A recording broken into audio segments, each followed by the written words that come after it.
Бүгін дүйнөлүк көчмөндөр оюндары ЮНЕСКОнун маданий мурастар тизмесине катталды. Бул өтө жакшы жаңылык. Жерде биз коомдук уюмдарга, мынакей көчмөндөр оюндарын уюштуруп жүргөн секретариатка, этно оюндар организациясына, уюмуна жана башкалардын баардыгына ыраазычылык билдиребиз.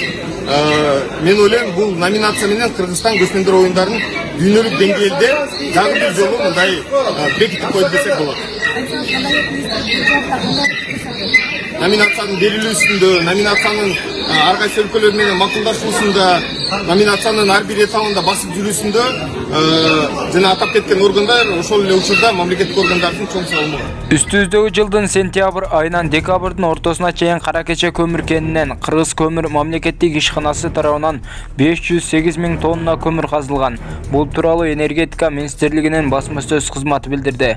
Министрликтин маалыматына ылайык, быйылкы жылы кенден 740 000 тонна көмүр казылган. Бул былтыркыдан 243 000 тоннага көп. 2020 жылы 497 000 тонна катуу отун өндүрүлгөн. Кенден чыккан көмүр Бишкек жэбине мамлекеттик мекемелерге жана элге сатуу үчүн берилет. Жеринде күнүнө 30 техника иштейт. Көмүр күнүнө 200ге жакын унаа менен ташылат деп билдирди энергетика министри Доскул Бекмурзаев. Видеого лайк басып, жана каналыбыздагы эң туура жазылуучуларыбыздын катарына кошулуп, подписаться деген кнопканы баскандан соң, жандагы коңгуроочону да басканды унутпаңыздар.